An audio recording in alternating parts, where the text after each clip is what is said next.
Last time we were talking about the Assyrian Empire. Raha tadiditsika dia tamin'ny lesona farantsika ny resaka momba ny Assyrianina. And their empire reached the kingdom of Israel in the 800s. Ary ny firenena Assyrianina dia nahatratra ny Israelita tamin'ny taona 1800. And this was the beginning of the Great Writings. Ary izay ny fanombohan'ny soratra lehibe indrindra. Because the Assyrians were such a threat that the people of Israel were afraid they would lose all of their stories. Ny Assyrianina zany dia tena natahoran'ny Israelita ary ny Israelita dia natahotra hoe sao dia very tanteraka ny soratra zareo zany. So they began writing their histories. Ary noho izany zany dia nanomboka zareo nanoratra ny tantarany. They began writing their folk tales. Nanomboka nanoratra ny angano zareo. And that was when the beginnings of what we would now call the Pentateuch began to be written. Ary izay ny fanombohan'ny fanoratana ny Pentateuch, izay ahafantarantsika azy amin'izao fotoana hoe Pentateuch. But as we talked about, there were at least four great sources for the Pentateuch. Araka ny efa niresahantsika teo aloha dia anakiefatra ny ressource na loharan'ny Pentateuch. There was the J, E, D, and P sources. Nisy an'ireo J, na J, D, E, ary P ny ressource. And these sources began to be written in the 800s. Ary ireo ressource ireo dia nisoratana tamin'ny fanombohan'ny 1800. Although the sources of those writings were much earlier. Na dia fa talohan'ny 1800 ara ny ireo ressource ireo no nisy. So we see that those sources, as we've already said, began to tell different stories within the writings of the Pentateuch. Ary araka ny efa nilazaintsika teo aloha zany ireo ressource maro samihafa ireo dia tafiditra amin'ny fanavolavolainan'ny tantaran'ny Pentateuch. Remember, there were two different creation stories. Raha tadiditsika dia anankiroa samihafa ny famoronana, tantaran'ny famoronana. One creation story said that it took 7 days. The other, in chapter 2, said it took 1 day. Ny famoronana amin'ny ressource anankiray zao 7 andro, ny amin'le anankiray ndraika nefa ny 7 days and how many? 1. Ary le ressource anankiray indray eo amin'ny toko faharoa amin'ny Genesis 2 andro. But we can't forget one essential fact. Fa zavatra tsy afaka adinitsika dia izao zavatra raha izao. And that is the ancient Hebrew writers were not concerned about exact history. Ny ireo mpanoratra Hebreo tranain'ireo ny zava-dehibe aminy tsy dia le histoire loatra. What they were concerned with was that God was behind the creation of the world. Fa ny hoe Andriamanitra no tao ambadiky ny famoronana. And if it took 7 days or 1 day, it didn't matter to them. Ka na 7 andro na 2 andro ny tantara-pamoronana tsy important zay. Later, in Genesis, we'll see the two flood stories combined. Aty aoriana ny tantaran'ny savidrano dia hitantsika eo koa ny momba izay. In one story, the animals go on 2 by 2. Ny amin'ny tantara anankiray ny biby dia niditra tsirodroa. And a few verses down, it says they go on 7 by 7 of clean animals and 2 by 2 of unclean animals. Dia aty ambanimbany ny andininy ery ambanimbany kanefany dia hita hoe mandeha tsy fitofito ny biby maloto sy tsirodroa ny biby madio. Once again, those were just details, but the story is about God saving people and animals from the flood. Encore une fois zany hoe ny reny détail fotsiny fa ny tena zava-dehibe zany dia hoe Andriamanitra no namorona sy ao ambadiky ny tantara. And sometimes we focus too much on the details. Kanefa antsika Go ahead. kanefa antsika indraindray mifantoka bebe kokoa amin'ny détail. When we should look at the big picture that God is behind it all. Fa tokony jerintsika zany hoe ny sary ngeda indrindra dia ny hoe Andriamanitra Jesosy Andriamanitra no ao ambadiky ny famoronana sy ny zavatra rehetra. 7 days or 1 day, 7 by 7 or 2 by 2, it doesn't matter. Fito andro na ray andro mandeha tsy pitopito na tsy rodro tsy important zay. And when we get to the ages of people that are mentioned in Genesis, it is again not supposed to be exact dates. Ary raha ny momba ny taona indray tsy ny taonan'olona amin'ilay Baiboly zany tsy ny zava-dehibe dia ny hoe firy taona tokoa. Did Methuselah live to be 969 years old? Probably not. Ohatra zao Methuselah hoe nahatratra 969 ans, mety tsy marina zay.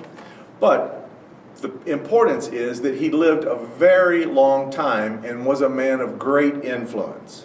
Fa ny zava-dehibe dia hoe niaina ela be izy ary olona nanana influence. Because in the ancient world, they thought that the more important you were, the more you were close to God, the longer you lived. Satria ny fisainana taloha zany dia ny hoe raha olona manan-kaja sy olona lehibe ianao dia vao maika akaikikaiky kokoa amin'Andriamanitra ary vao maika mitombo koa ny taonanao. So what we get from the idea that Methuselah lived 969 years is not that he lived that long, but he was that important. Ka ny hoe Methuselah niaina 969 ans tsy midika hoe tena zay tokoa ny iainany fa midika hoe tena important olona manandaza izy. Even in our own time, we look at how long a king or queen reigns. Tsika koa dia mijery hoe nanjaka firy taona ny mpanjaka vavy na ny mpanjaka lahy. And we always think that that means they were so very important. Ary mihevitra tsika fa zay zany no maha-important anazy sy maha-lehibe azy. For in England, for example, Queen Victoria ruled for over 70 years. Ohatra zao Reine Victoria niaina 70 years? 70 years? 70 taona, nanjaka 70 taona. She lived 70 years or she reigned 70 She years? reigned for 70 years. Nanjaka 70 taona izy. And so everyone thinks that she was so very important. Dia mihevitra ny olona zany hoe tena olona important koa zany le Reine Victoria. When in fact there were kings and queens who reigned much shorter who had greater impact. Kanefa misy koa raha ny tena marina misy koa mpanjaka izay niaina nanjaka fohy ny fety taona nanjakany kanefa ny important zareo. So even in our own time, we think that long years means they're important.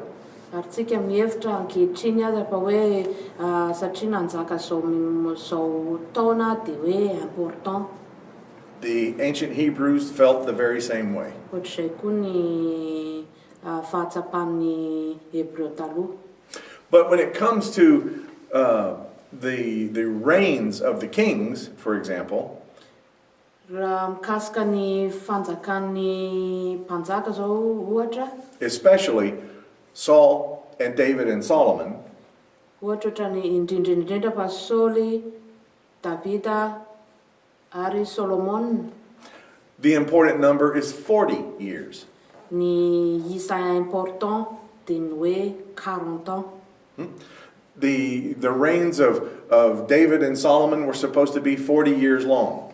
Ny fanjakan'ny Tavita Solomon zao dia tokony 40 ans.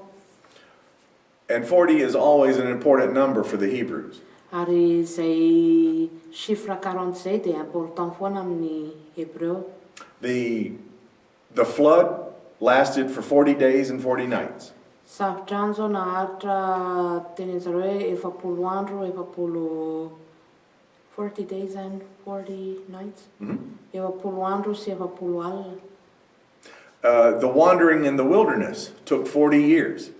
Nirendreny tany amin'ny désert zao tany anefitra 40 ans.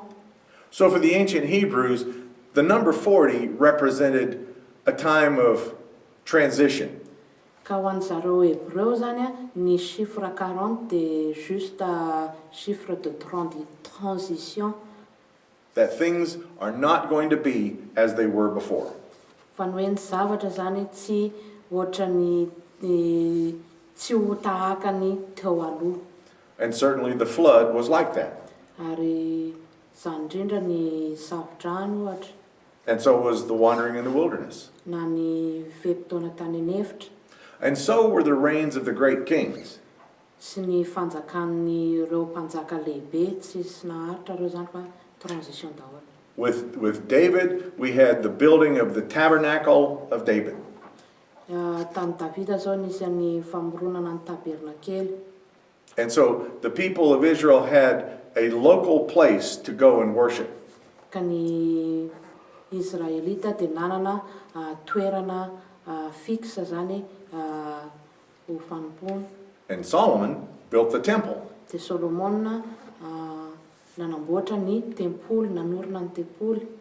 So the writers of the ancient Israel would use those numbers like 40 to represent a time of great change. Ka ny mpanoratra zany nampiasa ny chiffre 40 ho fanamariana na symbole fa hisy fiovana lehibe, période de transition. So did David or Solomon or the wandering or the flood really take that period of time? Maybe not. But that number was important for the ancient Hebrews to know that things had changed. Kamove zany Solomon, Davida, ny safodrano, ny firendrana tany amin'ny trano hevitra, move tena naharitra tokoa hoe 40 ans tsy angamba fa nampiasaina zany iny 40 ans iny hoe chiffre 40 iny mba hanamariana fa hiditra amin'ny période de transition. So, when we look at the writing of the Pentateuch, for example, it wasn't written Genesis first, then Exodus, then Leviticus, Numbers, and Deuteronomy. It wasn't written in separate order like that.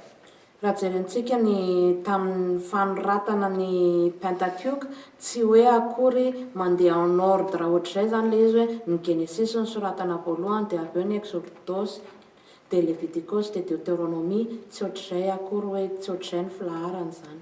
Instead, these long narratives were written independently and then put together. Fa ny soratana manokana ireo zavatra ireo boky ireo zany dia nampidirina natao mifampiditra.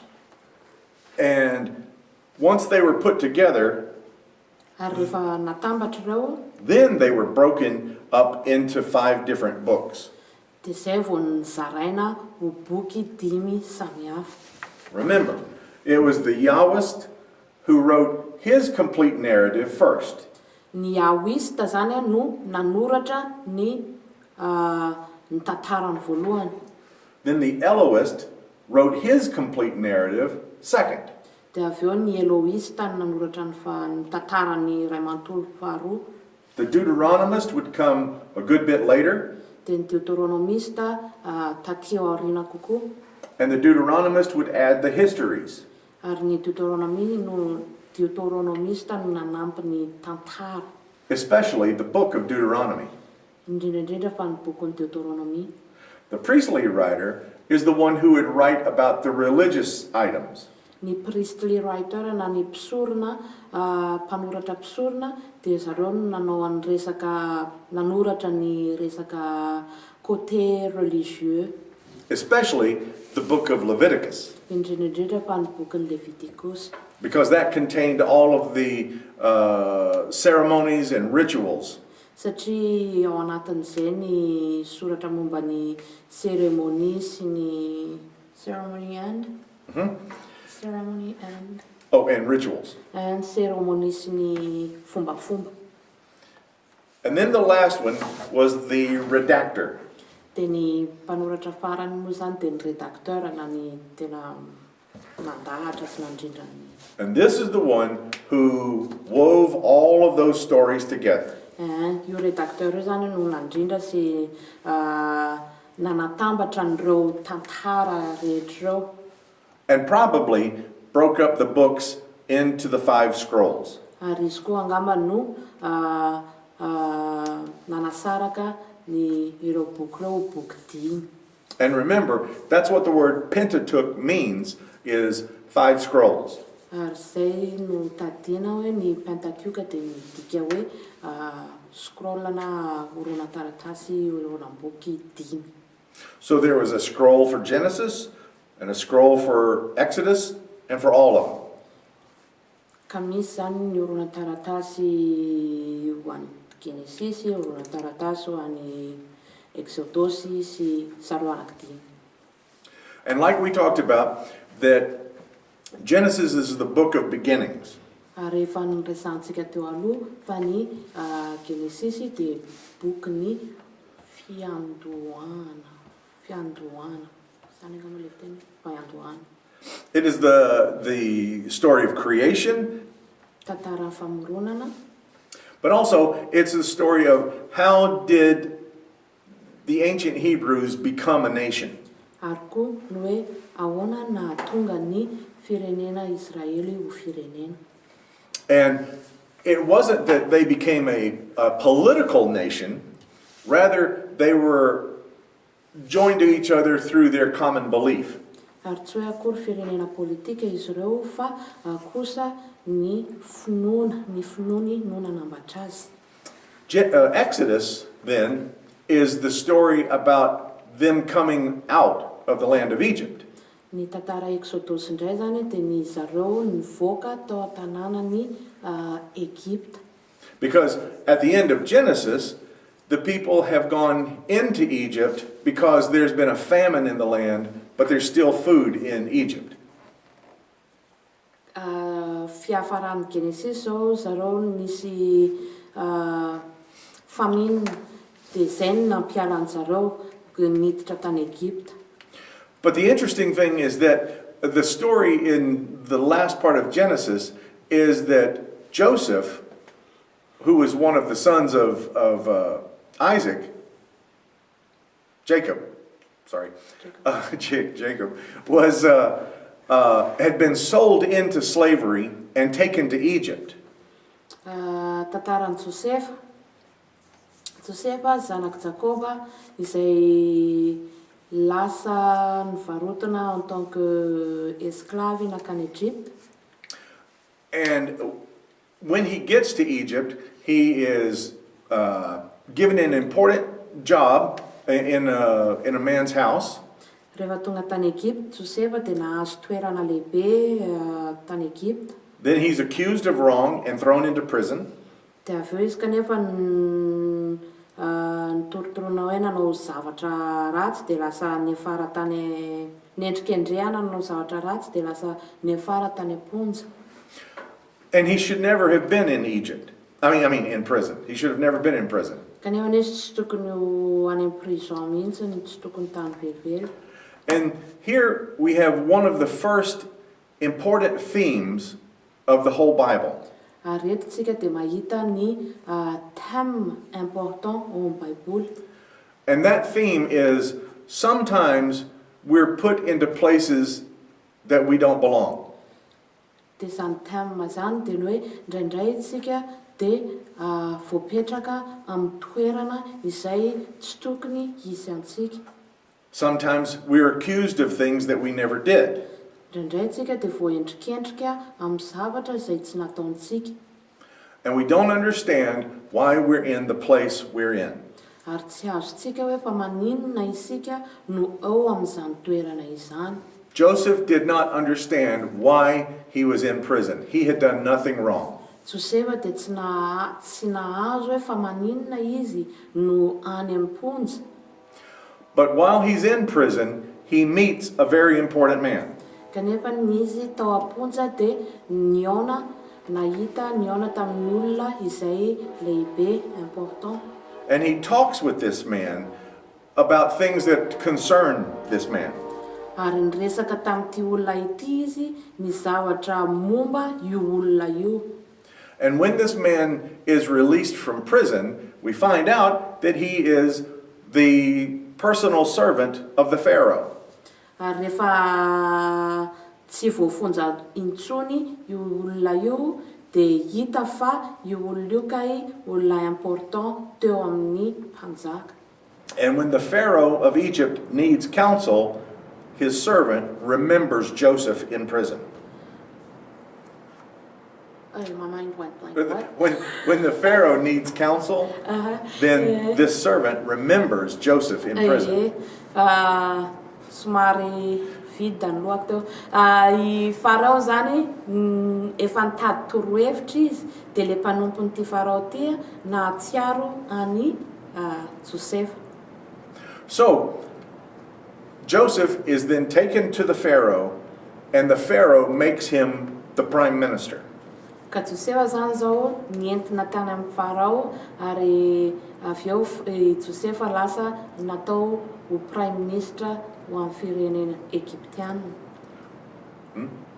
Okay, so Joseph would have never been made prime minister if he had never been in prison. Kay Josefa zany tsy ho prime minister na tsy ho inona ny teneniko teo. Josefa zany tsy ho prime minister na hoe amin'ny opposition lehibe io raha tsy tany am-ponja, raha tsy nalefa tany am-ponja izy, raha tsy tany am-ponja nisy azy. So, Premier ministre. So our fate is in God's hands. Ka ny fiainantsika rehetra zany dia eo am-pelatanan'Andriamanitra. Sometimes he puts us in place we don't want to be Indraindray tsika apetrany amin'ny toerana izay tsy tiantsika hisy antsika because he has a greater purpose. satria manana plan lehibe kokoa antsika izy.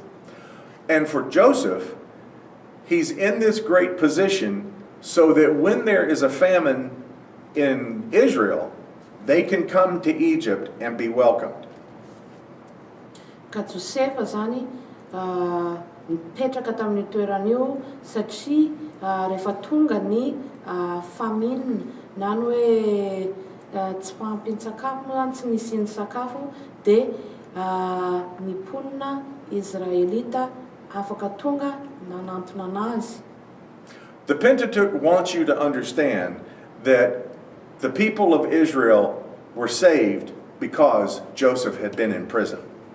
Ny Pentateuch zany dia te apahafantatra antsika fa ny Israely dia avotra tamin'ny alalan'ny Josefa, hoe noho ny antony fisian'i Josefa dia avotra ny mponina Israelita tamin'io famine io, satria hoe noho ny position nisy an'i Josefa tany am-ponja sy ny tantaran'i Josefa dia avotra ny mponina Israelita. But it also wants you to know that Joseph was a comfort to the prisoners who were with him. Fa tiany Pentateuch ho fantatra koa zany fa hoe Josefa dia nampionina ireo izay voafonja ihany koa. And we'll see this theme repeated in the Old Testament and in the New Testament. Ary ho hitantsika miverimberina izay thème reo ny ao amin'ny testamenta taloha ary koa any amin'ny testamenta vaovao. Jeremiah winds up in prison. Jeremia zao nefara tany am-ponja. Moses goes into exile. Moses dia lasa tany exilé. And then in the New Testament, we see all of the apostles put into prison. Ary hitantsika koa any amin'ny testamenta And they, Testamenta vaovao fa ny apôstôly rehetra koa dia voavonja daholo koa. and all of them did it because they had a greater purpose. Ary zany zavatra zany dia nitranga satria manana plan lehibehibe kokoa. But even though they were following this greater purpose, they still took time to comfort the people who were in prison with them. Ary raha nisy ary izay zavatra izay dia mbola naka fotoana koa zareo ampahery sy ampionana ireo izay voaponja niaraka taminy. So, Joseph is the prime minister of Egypt. Josefa dia premier ministre ny Egypte. And when the famine happens in Israel, they can come to Egypt. Ka rehefa tonga ny famine tany Israely dia afaka tonga tatia Egypta izy ireo. And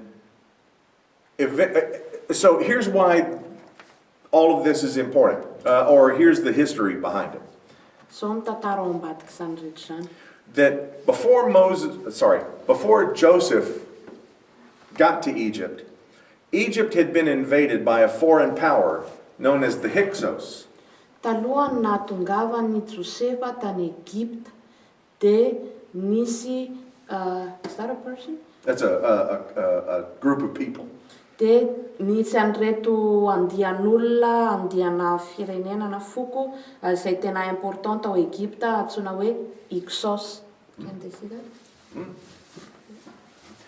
So the Hyksos came from, here's the word north, came from the north.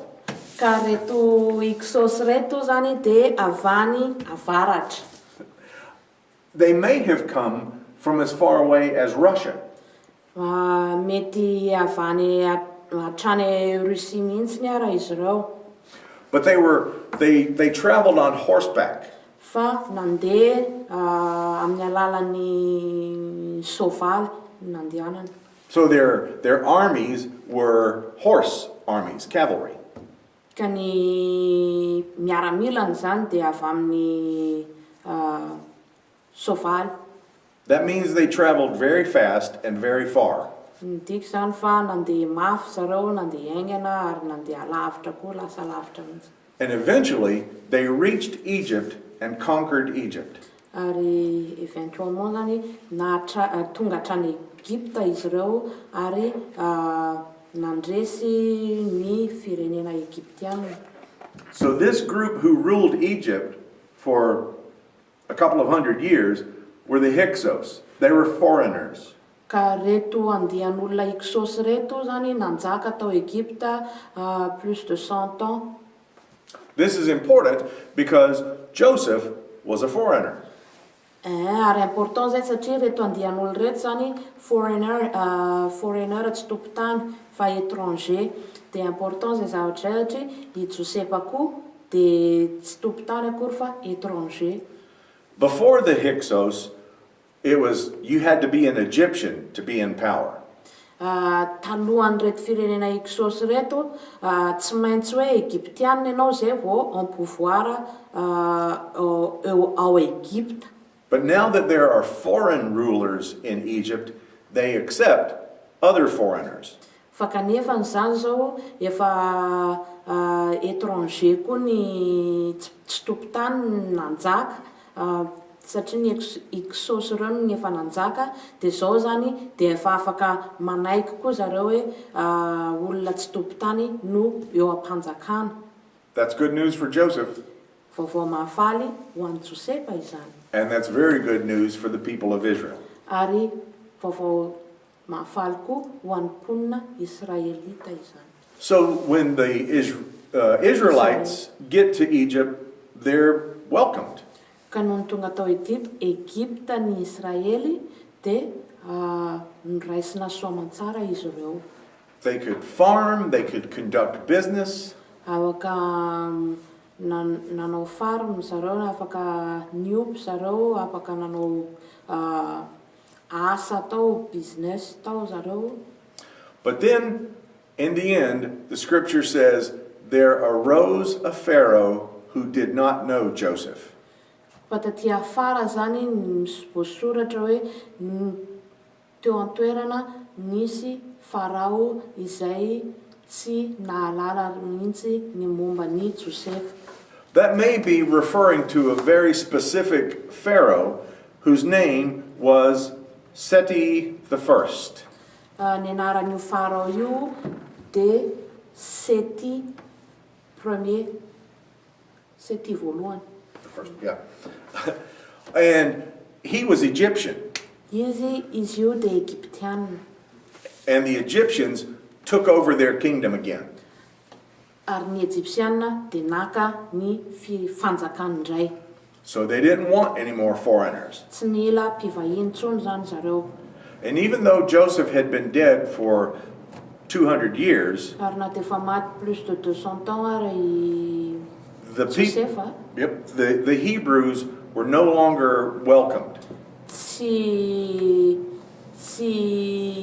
raisina tanandrotsony zany ny Hebreo.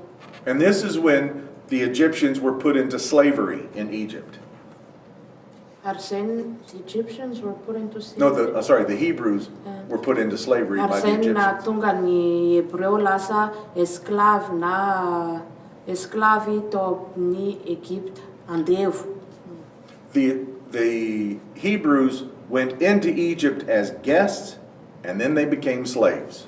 Niditra tao amin'ny Egypte izy zareo, ny mponina Israelita en tant que hoe vahiny sy ny raisina soamatsara kanefa lasa nifara ho andevo. But then along came Moses, Fa avy eo tonga Mosesy. and he was raised in the house of the Pharaoh. Izy de nitaizana tao an-tranon'ny farao. He thought he was the grandson of the Pharaoh. Izy de nihevitra fa zafikelon'ny farao. But he found out he was a Hebrew. Fa hitany zany fa hoe taty aoriana fatany zany hoe Hebreo izy. And when he tried to rescue a Hebrew, then he was accused of killing an Egyptian. Kanefa ny taty aoriana rehefa niaro Hebreo anankiray izy de avy eo nendrikendrehana hoe namono Egyptianina. So Moses went into exile. Ka lasa nandeha exilé zany Mosesy. And then there's the great story where Moses sees the burning bush. De avy eo hitantsika fantatsika moa le tantaran'ny Mosesy sy ny lay hazo nirehatra kanefa tsy levony. And this is one of those occurrences where God shows himself as fire. Ary io ny anisan'ny instant hoe Andriamanitra mampiseho ny tenany en tant que afo. And Moses hears the voice of the Lord. Ary Mosesy de nahareny feon'Andriamanitra. And he is told to go back to Egypt and to get the people of Israel out of Egypt. Ary nytenen'Andriamanitra izy hoe mandana verina any Egypte de alao tao ny firenena Israelita. So he goes back and he tells the Pharaoh to let the Hebrews go, and the Pharaoh won't do it. And 10 plagues then come on the land of Egypt. De lasa zany Mosesy nakany Egypta, niteny tamin'ny farao izy hoe avelao ny oloko andeha, tsy nanaiko moa i farao, de avy eo zany lasa nitranga ireo loza folo. And then we get into the story of Exodus, where it's the story of the people leaving Egypt. Exodus, right? That's, de avy eo tsika zany tafiditra amin'ny tantaran'ny Exodosy, ireo Israelita miala ny firenena Egyptiana. And then the whole story of Exodus is wandering through the wilderness and trying to make their way back home. Ka ny tantaran'ny Exodosy manontolo zany de ireo firenena Israelita nirenireny tany anefitra nandritry ny 70 taona nitady hiverina any amin'ny tany. All the great stories of the ancient world contain long journeys. Ny tantara lehibe rehetra ao amin'ny tantara taloha zany de misy an'izay firenenana ela be sy lava be zay. a story that we talked about before called Gilgamesh contained a very long journey. Ohatra zao ny tantaran'ny Gilgamesh le fandraisantsika teo aloha, misy ny tantara lava be, période de journée lava be mihitsy zany. And another great story that came from the Greeks was called the Odyssey. Dia amin'ny tantaran'ny Odyssey, what story is that? That's the name of the story. That's the name of the story. Yeah. Eo koa zao ny tantara lava be koa zao dia ny hoe ny tantara Odyssey. And the main character there was named Odysseus. Ary ny olona fototra amin'ny tantaran'ny Odyssey io dia hoe Odysseus ny anarany. And he traveled for 10 years trying to get home. Izy koa zao dia nirenireny folo taona zay vao tonga ny trano, tany trano izay tokony hisy azy. So for the ancient Hebrews, Exodus is their great travel story. Ka ho an'ny firenena Hebreo zany ny Exodus dia tena tantarany zay tantarany lava be an'izay, zay histoire hoe firenrenena lava be zay, mirenireny lava be. And there are in those stories they encounter miracles, they encounter famous places. Amin'ireo tantara ireo dia nahita miracle zareo, nahita miracles and Famous places. toerana manandaza. The Hebrews, they were fed by, it was called manna. Ny Hebreo, ny sakafo nohaniny zany dia ny ataontsika hoe mana. It was the stuff that they picked up every morning, and they had to eat it right away because they couldn't keep it overnight. Zavatra nohanin'izy ireo zany io mana io ary tsy afaka hoe tehirizina fa tsy maintsy tonga dia hohanina avy hatrany fa tsy afaka tehirizina mandritry ny alina. And the word manna is the Hebrew word that means, what's this? Ny